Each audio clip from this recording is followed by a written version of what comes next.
Hi guys, it's Andrew here from Eastonmade Wood Splitters today, and welcome back to the Eastonmade channel. Out here in the wood yard, absolutely peach beautiful of a day. It is late February, it's right around freezing. Things are thawing out, but it's not going to be for too terribly long. This weekend it's supposed to turn cold, so I'm going to take the opportunity here today, hopefully, clean up some of my wood pile here. I tried to do that with the tractor back in December and it froze really bad. It was hard to get out, and it's hard moving that kind of stuff when it's frozen with the tractor. I haven't got a big enough tractor to actually have that breakout for. So I'm going to try and move as much of this wood in the next day or two from here to the back to gain a little bit of room in my wood yard here. And what I'm going to use to do that is going to be the 75-inch firewood grapple that we make. This grapple can be used for many purposes. The side plates come off it, so if you want to do load logs with it, you can do that. The tine spacing is 8 inches in between them, so a lot of the dirt and debris will fall out of it when you're picking up wood. Works really great for brush, or if you need to rip out roots or some overgrowth and stuff like that, because the tines are so long in here, and there's enough of the spacing that it rips the roots right out real nice for you. This is more of an extreme duty version than the 60-inch grapple. This grapple here weighs right around 900 pounds. So it is heavier than the 60-inch, obviously being 75. But we also run a heavier tine on this. The 60-inch grapple has a 1/2 inch thick tine, where this is a 3/4 of an inch thick tine on it. So all this is 3/4 of an inch on here, so it's really thick. It's all AR 400 material. Every one of the tines, the top grapples are all AR 400. If you're unfamiliar with AR 400 steel, it's about 4 or 5 times stronger than mild steel. It's very hard. It's very wear resistance, hence AR, abrasion resistance. It's really nice for a grapple like this, just because it can be so strong, and you have the versatility of having the wide tine spacing and having it so you're able to pull roots out and all that kind of stuff and leave that debris behind, especially when you're in snow, mud, stuff like that. A couple other things to look at on this grapple here too is every single pivot is greaseable. So everything does have a grease fitting in it. Inside the every pivot's a hardened bushing too, so anything that actually moves, there's a hardened bushing on each part, so you know that it's going to last a long time for you. A lot of the stuff that I've seen done, it's just pin on pin or pin on steel. It's going to take a lot. It's going to wear out really quick, guys. It just does. It gets sloppy quick. This stuff here, it's all replaceable too. If you wanted to pop a new bushing in it, the bushings aren't expensive. Like I said, they're hardened. As long as you grease them, they should last almost forever for you. The other cool thing too, like the side plates, like I said, are removable, and the bolts here are a 1-inch grade 8 bolt. A lot of companies, when they bolt side plates and stuff on these grapples, they'll use a lot smaller bolt, like a 1/2 inch or a 5/8 bolt. And if you get a guy with an impact like you're gonna do, and that small a bolt, the odds of you stripping the threads out or wrecking threads are a lot greater, especially if they're dirty. Like, obviously you want to try and put the bolt in as clean as possible, but not everybody does that. With a 1-inch bolt, it's really hard, even with a big impact, to wreck the threads on it. So it's just, like I said, in terms of longevity, it's a lot better on that front. Yeah, and you can see, like, at 75 inches, it's about the same width as a skid steer. So this is geared towards a normal size skid steer. Like my JCB here is 75 horse. You'd be able to pull this on a large tractor. It's just a little bit too heavy for a compact tractor, I would think. I haven't put it on my Kubota yet, but I would think it'd be a little bit heavier than what you would want on a compact tractor. But if you have the lift capacity, then it's definitely feasible, definitely possible. Anyways, guys, that's what I have for you today. I'm gonna hop in this skid steer. I'm gonna move some of this water and I'm gonna show you how it works. Like I said, these are a really nice setup. If you're looking for a grapple, these aren't terribly expensive. We're offering free shipping on these too, so if you're buying a grapple, it's free shipping anywhere in the continental United States or Canada. And like I said, the price you're going to pay for this and you compare it to what else is out there in the market, you're not going to beat it. Like I said, these are built tough, they're built rugged. It's something that's going to last you. It's properly powder coated, it's all sandblasted, the paint prep's done on it right, so you know that the paint's not going to be peeling off on you or flaking off like a lot of stuff does. So there's just a lot of advantages to it, guys. We try to do the best job that we can with it. We really do. We want to build good quality equipment and good quality attachments for you guys, so down the road you have something of value.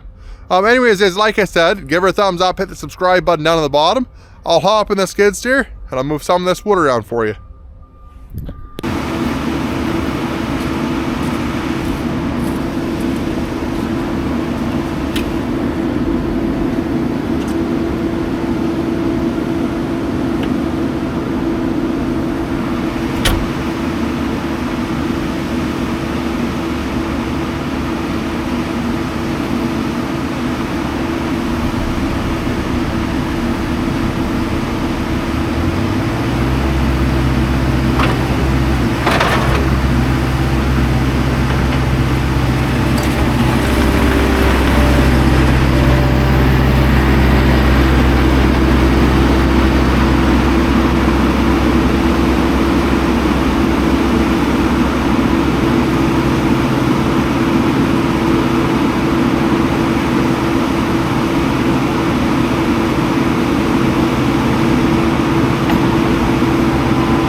Well, guys, I don't know where the time goes throughout the day or how you get sidetracked so bad, but that's about all I have time for today, is to get the one little bit of the pile here moved.